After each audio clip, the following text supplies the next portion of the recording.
Eh ben parfait. Je voulais qu'on parle un petit peu d'Hercule. Oui.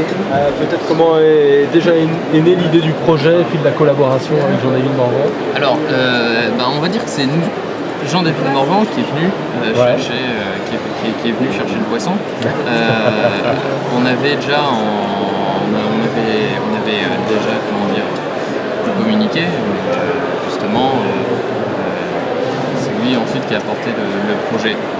Par contre, lorsque le projet a été proposé, c'est vrai que très vite, en voyant Hercule justement, en voyant ce côté SF et tout ça, j'ai vite fait un rapprochement avec Olivier Thiel, donc le second dessinateur, qui développait aussi un process autour de la 3D. Et du coup, en fait, je l'ai rapproché de ce projet en disant attends, si on se fait un truc à deux, on peut justement bénéficier de tous les avantages que présenterait la technologie 3D, avec aussi le dessin et la narration sur un sujet SF justement. L'aspect numérique viendrait claquer le tout et viendrait bien mettre les choses en place. Donc en fait, c'est pour ça. Chacun en fait, on a rameuté nos petits électrons pour former un truc. Et comment justement vous avez travaillé ensemble? C'est pas forcément simple. En fait, il y a beaucoup d'étapes, on va dire, de fabrication, mais c'est très simple parce que vraiment, on échange beaucoup. Je veux dire, même vis-à-vis du scénario, JD est assez ouvert à entendre aussi nos suggestions, ce genre de choses. Même lui-même nous demande des fois, je me souviens par exemple pour le 2 du coup qui va sortir pour l'Hydre, il disait comment tu le vois, moi je le verrais un tel comme ça, ce serait sympa aussi, pourquoi pas ça, t'as raison, tu vois. Il y a un vrai échange qui se crée alors que pourtant ça reste Morvan, donc c'est vrai qu'on pense toujours c'est bien, je reçois ton scénario, tout le respect, je le fais, ça vous plaît, merci, c'est rien Seigneur. Et en fait non, il y a vraiment un échange qui se fait. Du coup, dès qu'on a le scénario, pour se répondre à la question, dès qu'on a le scénario au niveau de la fab, je vais d'abord border le chose, esquisser, du coup, faire les croquis des planches. Ensuite, et aussi faire les designs en fonction déjà de ce qu'on peut, tous les éléments qu'on va avoir dans le scénario. Olivier va commencer toute sa phase de modélisation 3D autour des personnages principaux et de tous les éléments importants et des éléments récurrents. Lorsque on va dire cette base de données en 3D est faite, on va les mettre en posing, on va les rendre et ensuite je repasse derrière pour finir on va dire toute la planche, donc l'étalonnage, donc la mise en lumière, mise en couleur, des effets où on a sorte de mouvement, des bulles tout connement, des effets de lumière aussi, et puis donc des fois comme je disais des éléments qui ne sont pas récurrents qu'on va directement créer en 2D pour pas se faire chier 2 semaines sur un ordinateur. Donc voilà. Et c'est facile pour toi, dessinateur, de pouvoir s'approprier comme ça cette technologie et... Disons que moi j'avais fait des études dans l'animation, donc c'est vrai que j'avais plus ou moins touché à ça. Mais c'est... En fait, cet outil numérique, c'est comme tous les auteurs qui utilisent des mannequins en bois au cédar, qui les mettent en position et puis ensuite qui dessinent, tu vois, ou qui quelque part trouvent une rue jolie et qui dessinent pour leur case. C'est un peu la même chose, sauf qu'ici on a un retour virtuel, direct, quoi. Ouais. Et ensuite on peut réexploiter ça, pareil, de plus profondément. Mais sinon, on va dire le parallèle est vite fait, ça reste un peu la même chose. Tu parlais du scénario, c'est un truc que nous on ne sait jamais en tant que lecteur.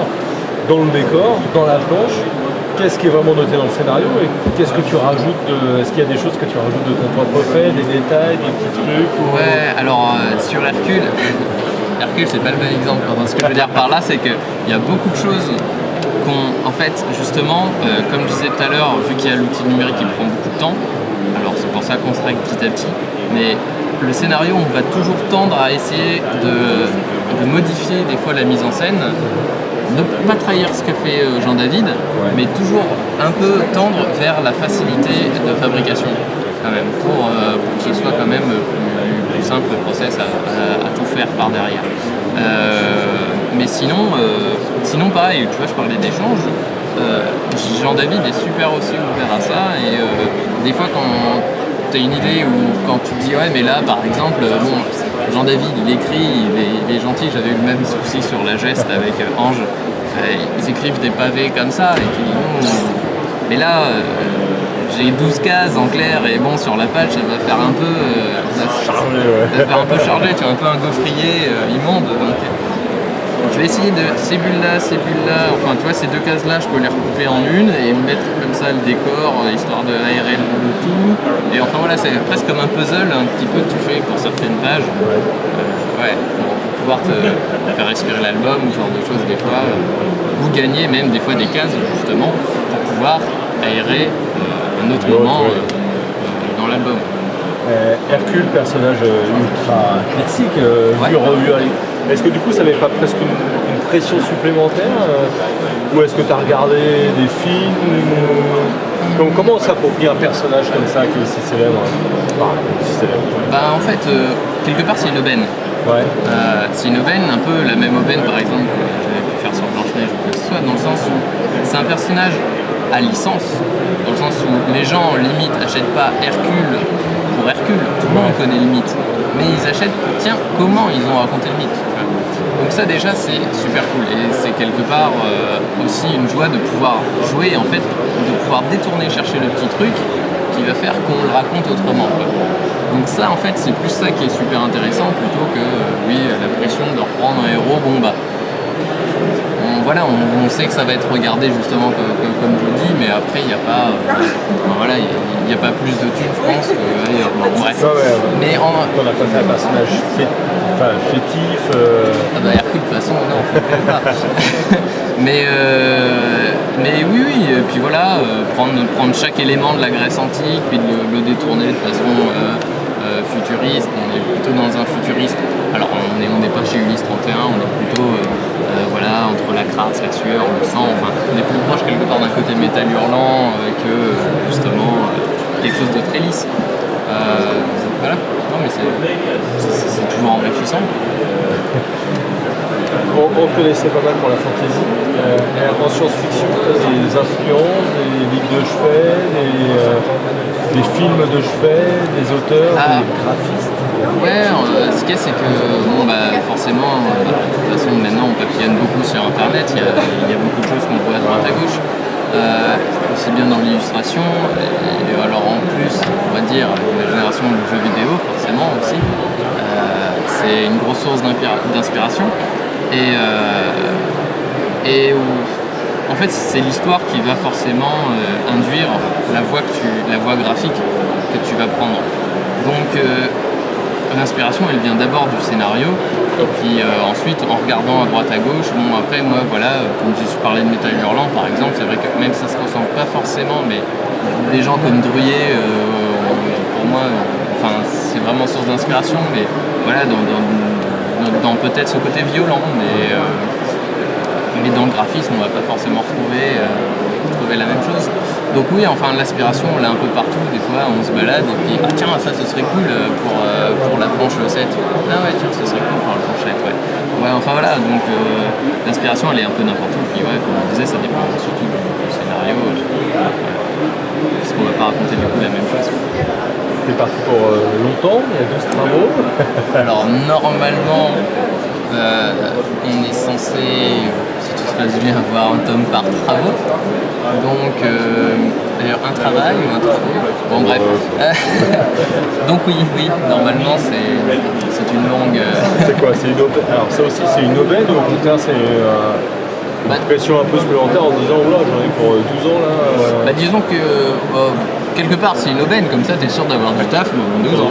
Très bien. Mais après, c'est plutôt est-ce que le public va suivre pendant ces bons albums?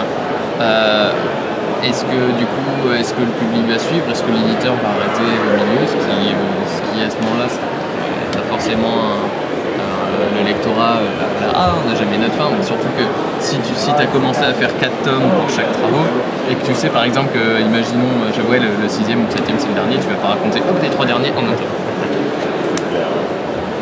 Bref, ça va pas le faire. Donc oui, j'espère que le public sera au rendez-vous et puis ça sera parti pour une longue série comme ça. Une dernière question sur tes projets, c'est tes envies. Alors, on l'a compris, Sud Hercule, est-ce qu'il y a d'autres trucs qui sont en préparation? Oui, bien sûr, ouais. Il y a toujours, justement, je parlais de Blanche-Neige, un peu dans les contes, de La Belle et la Bête qui est aussi en préparation, toujours dans une relecture un peu plus fantastique, un peu plus fantasy, médiévale, ce genre de choses.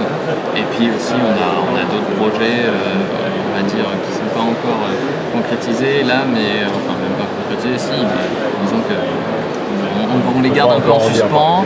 On a encore plein de choses là déjà à terminer pour la fin de l'année. Puis après, t'inquiète pas, ça va sortir de toute façon. Ok. Eh ben merci à toi. Bah, merci à toi.